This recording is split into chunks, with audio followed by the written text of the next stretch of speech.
I'm in the final stages of installing my rough country e-boards on my 2025 Rubicon.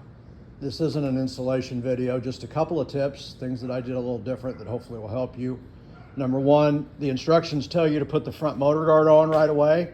I wouldn't do that. The reason why, you can see there's a big gap between the running board and the rocker panel. The kit comes with shims.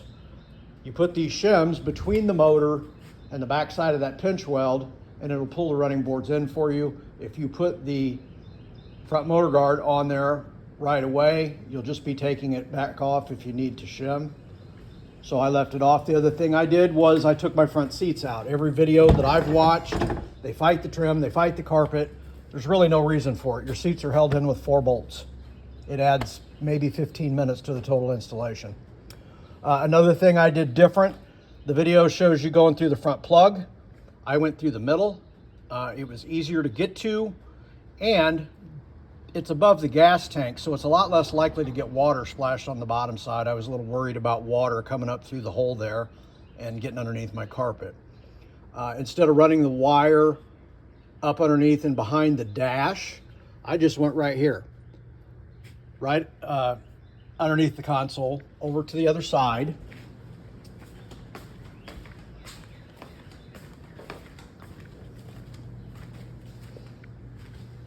Come out right here and ran everything underneath the carpet.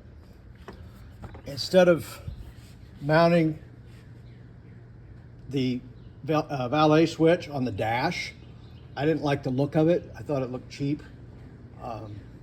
I put mine underneath the dash. Still very easy to get to.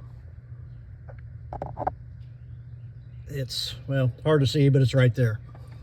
Another thing, in the instructions and in the videos, everybody tells you to take out the 10mm nut, and then they start yanking on the trim. Well, you see that white clip up there? You have to deal with that as well. If you pull off that nut, start yanking on your trim, you're going to break something. So keep that in mind. Here is the back side of the trim. Those clips run straight in. So when you're taking the trim off, it's just slight downward pressure and towards the middle. All the way across, both sides, exactly the same.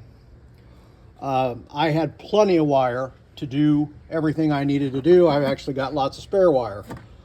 There is a video out there where the guy cut the wiring harness in a bunch of places and spliced it, and I wouldn't recommend that, number one. Number two, if your wire doesn't reach somewhere, you've probably done something wrong.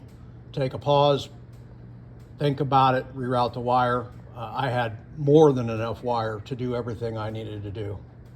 Anyway, I hope everybody finds this helpful. Have a good day.